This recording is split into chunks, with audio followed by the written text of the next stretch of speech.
There's more to life than work. There's more to life than conformity and receiving praise for being enough like everybody else.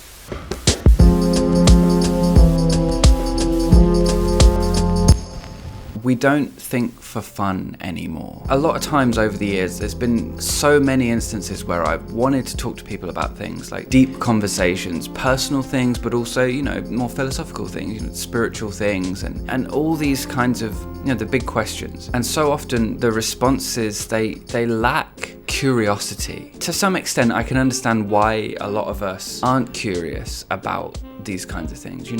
Why would we be these days when, so much of our life is spent just trying to get by? We work in jobs that are not making us think, the jobs that reward us for not thinking for ourselves, And on top of that, when we're online, social media and stuff like that, we're just constantly bombarded with data, too much data to actually sit and think about. Like, if you were to sit and think about just one piece of news or whatever that you saw online in a given day, you could probably get a couple of hours out of that. But the sheer volume of data that we get in a regular day just by being on social media for an hour or two in the day, there's not enough hours in the day to really sit and think about a lot of that stuff. So a lot of it, I think, falls by the wayside. And another big contributor to this as well, I think, is that, school has made learning boring. So intellectual curiosity gets lost. That drive for intellectual exploration becomes secondary in our lives because naturally survival and doing those things that we need to do, not only because we need to do them, but also those things that we feel we need to do because there's a social pressure to live in a certain way and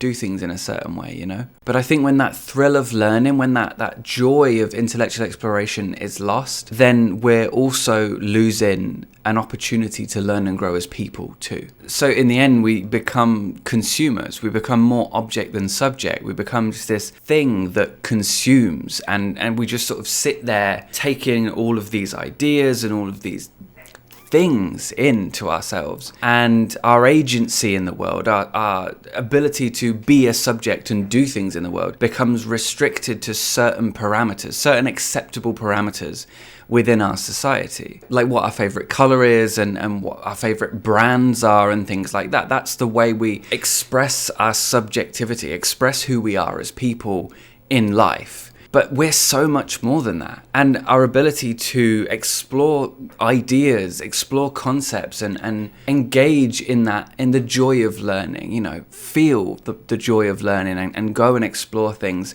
is a big part of finding ourselves as unique individuals, not as people who are simply a variation on a theme, There is that lack of curiosity. There is that interest in only certain things that bring us joy or bring us pleasure and don't necessarily challenge us too much. I think it's so much easier to become more object than subject, so much easier to fall into the role of consumer, the role of someone sort of passive that life happens to, that your experiences sort of roll over in some way. The grass grows over you in a sense, and it's rewarded as well. It's so easy to be that, I think, not only because it is a more passive role and it is a more personally gratifying role in an immediate sense, and of course we've become used to that sort of fast feedback loop of reward chemicals in our brains through things like social media. It's also rewarded socially to not think outside the box too much, to not push too much, and this isn't new. Socrates was killed for a reason. People don't like it too much when you start to think outside the box, when you start to really become yourself and push a little bit and exist in a way that's unconventional, exist in a way that you are being more true to yourself and conforming less. There is like a social pressure, there is a social, I don't know how to describe it other than, I guess, like an impetus or a veil that you pull back a little bit, and then everybody else is invested in pulling that back over and keeping things the way that they are and keeping you the way that they expect you to be. And I don't think this is any grand conspiracy. I don't think it's easy to get into sort of more conspiratorial thinking when you start to talk about these kinds of things, but I think it bubbles up out of quite natural impulses for predictability, for cohesion of the social group and things like that. But the reward of pushing back on that, of actually stepping into your agency as a subject in the world, the reward of stepping into your individuality and like choosing to seek those things that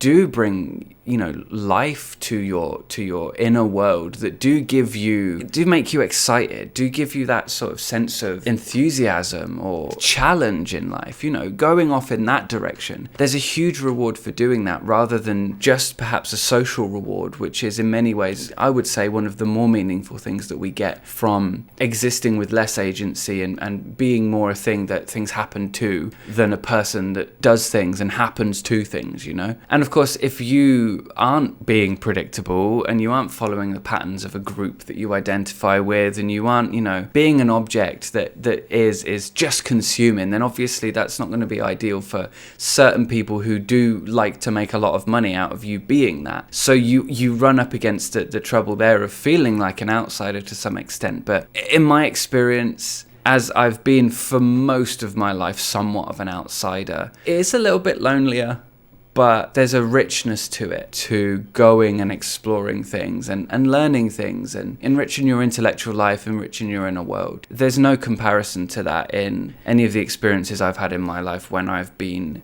more conforming, you know, when I've fallen in line more with groups or with people that I identify with. Let me just interrupt myself just for 1 second to say that if you're enjoying this video today, then please consider following me over on Instagram. I'm over there most days, sharing little insights from my life, you know, as me learning and growing throughout my own journey, if you like, in recovering from some of the shit that I've been through in my life. So if you're over on Instagram, then definitely follow me over there. Anyway, back on with the video.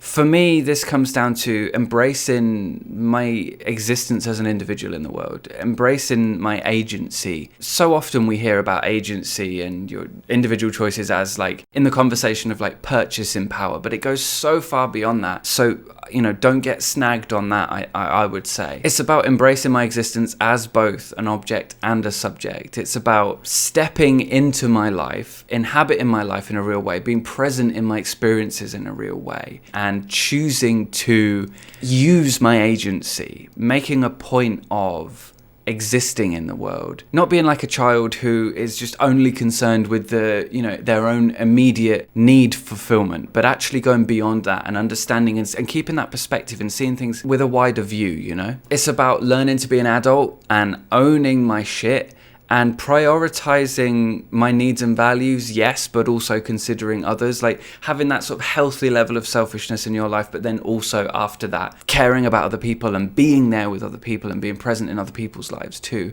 to the best that you can. And of course, that's going to be difficult from time to time. You know, I struggle with social anxiety. I find it really uncomfortable to be around people, but I'm trying, I'm doing my best. And I think that's all we can do really, you know, and where we have opportunities to explore things and step into that sort of intellectual life and enrich our intellectual life by having this kind of curiosity and exploring new ideas and new experiences in one way or another. That's where we have so many opportunities to really know ourselves and really be individuals in the world. I guess I'm saying don't lose the fun of thinking. Don't lose the joy of exploring and learning and seeking new ideas to play with, to pick apart, you know? The fun of trying to understand things, the challenge of new and confusing and bewildering concepts. Because there's more to life than work. There's more to life than conformity and receiving praise for being enough like everybody else. And moreover, when we don't allow ourselves that intellectual curiosity, when we don't allow ourselves to enrich our lives with that intellectual exploration, then we're closing down a huge opportunity to learn and grow as people in an organic way, in a way that's true to us and true to our own experiences. I'm Andy Fellows, and this channel is all about living life with integrity and independence of mind in the face of cults, destructive spirituality, and toxic online culture. If you enjoyed this video today, then please consider subscribing to the channel, and if you want a bit of extra content from me every single week, then please consider supporting me on Patreon. There's a link to that in the description and on the end card in just a second. Otherwise, please be kind and ask good questions, and I'll see you in the next one.